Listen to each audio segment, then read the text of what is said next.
Roadster to the Tesla Model 3, Tesla has revolutionized the way people see electric vehicles. However, Tesla's vehicles are still too expensive for the majority of the population. On Tesla's Battery Day, Elon publicly acknowledged that Tesla's $25,000 electric sedan is coming. Now there are a few small but subtle leaks that you may have missed that point towards the specs of their new vehicle. In this video, I'm going to go over everything we know about Tesla's $25,000 vehicle and why this vehicle is about to change everything as we know it. Welcome to Kaz Games Academy. If you're new to the channel, please consider subscribing for more content like this, and let's get right into it.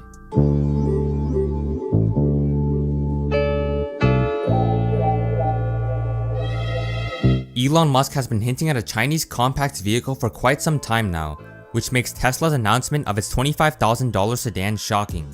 Now before we get into the specs and timelines, we need to go over the evidence we have.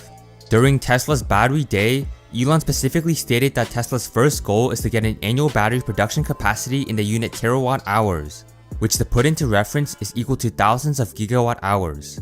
Yet while some people may have been listening to Elon's explanation of the first goal, all eyes were on the new quote-unquote small car that was concealed in a white blanket-like covering. So, goal number one is a terawatt hour scale battery production. So, tera is the new giga, and a terawatt is 1,000 times more than a gigawatt. So, we used to talk in terms of gigawatts. In the future, we'll be talking in terms of terawatt hours. So, this is what's needed in order to transition the world to sustainability. 30 minutes later, another picture of the covered vehicle was shown, this time referring to battery chemistry. Pay close attention because this hints at the specs we can expect from this vehicle. So, in order to scale, we really need to make sure that we're not constrained by total nickel availability. I actually spoke with the CEOs of the biggest mining companies in the world and said, please make more nickel. It's very important. And so I think they are going to make more nickel. But there's also, I think we need to have a kind of a three-tiered approach to batteries. So starting with iron, that's kind of like a medium range, and then nickel manganese as sort of a medium plus, intermediate, and then high nickel for long-range applications like Cybertruck and the semi. The iron that Elon mentions here is referring to the lithium iron phosphate chemistry, also known as LFP. This technology is used in the Chinese-made Model 3 and has a cost per kilowatt hour of $80. We'll soon cover and calculate what we can expect from the electric sedan later in this video.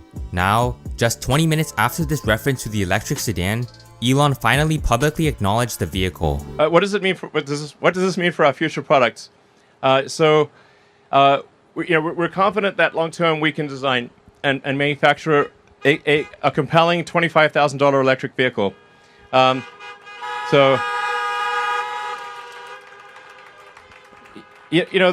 This has always been our dream from the beginning of the company. I even wrote a blog piece about it because our first car was an expensive sports car, and then it was like slightly less expensive sedan, and then finally sort of a mass market premium, but like the Model 3 and Model Y. But it was always our goal to try to make an affordable electric car, and I think probably, like I said, about 3 years from now, we're confident we can make a very compelling $25,000 electric vehicle that's also fully autonomous. The statement that Elon makes here is extremely important. The release of a $25,000 vehicle is not just a fascinating product for the consumer. Rather, it marks the fact that electric vehicles are much cheaper than internal combustion engines. Drew Baglino, the Senior Vice President of Powertrain and Energy Engineering at Tesla, explained the significance in the following clip. And when you think about the $25,000 price point, you have to consider how much less expensive it is to own an electric vehicle. Yeah. So actually, it becomes even more affordable at that $25,000 price point. At this point, we know that Tesla's electric sedan is using LFP chemistry.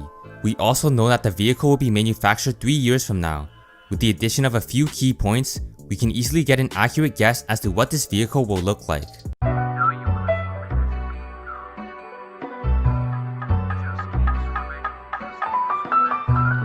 Just to be clear, the LFP battery chemistry will not be Tesla's Roadrunner cell, but rather, it is contemporary Amperex technology LTDs, also known as CATL's lithium iron phosphate cell.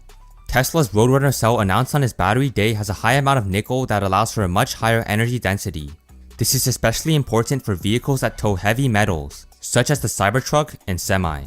On the other hand, Tesla's electric sedan is built primarily for family use. Elon even hinted at the fact that the sedan will be a robotaxi if full self-driving is ready by then. So given that we already have the specs of CATL's battery, we can estimate the specs of Tesla's electric sedan. One major advantage of CATL's battery is the fact that it not only has a lifetime of 1,000,000 miles, but also has a decent energy density.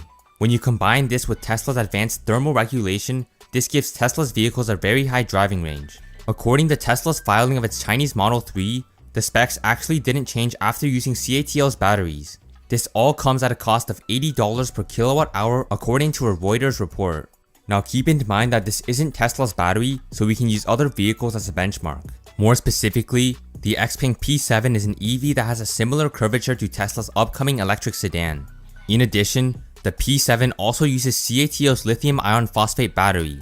At the lowest price point, the XPeng P7 costs about $33,000 and has an NEDC range of 349 miles. The NEDC is China's range estimate that typically estimates a range much higher than the EPA's. To put the NEDC range into perspective, the Model 3 Standard Plus has an NEDC range of 286 miles and has an EPA range of 250 miles. If we assume that the NEDC is off by the same percentage, then the XPeng P7 base version has around 284 miles on the EPA test. Given this, we can estimate a range of about 250 miles on the base version of Tesla's electric sedan. Elon Musk has previously stated that at least 250 miles is required for Tesla to release a vehicle, leading me to expect at least 250 miles on Tesla's electric sedan. In addition, Elon Musk's robotaxi announcement hints at the fact that Tesla's electric sedan will first start its production in the US. Tesla's robotaxi software testing and coding has been primarily built in the US, so it wouldn't make sense for Tesla's $25,000 vehicle to be released in a different country first. Also, keep in mind that Elon has been preparing a compact vehicle for China, so it wouldn't make sense for both the compacts and sedan to come out in China. The last clue we know of is that the vehicle will indeed last for 1,000,000 miles with CATL's LFP chemistry. At Tesla's battery day, Elon never mentioned the lifetime of the Roadrunner cell, which many assume to have a 1,000,000-mile lifetime. If the cell doesn't, however, then it makes a lot of sense to use CATL's LFP battery. Tesla's $25,000 vehicle is built to be a robotaxi as Elon mentioned, and because of that, it requires a high lifetime in order to incentivize owners to add their vehicle to the robotaxi fleet without being worried about battery degradation. Let me know in the comment section below if you would purchase Tesla's $25,000 electric sedan. Also, during one portion of the livestream, Tesla placed a strange looking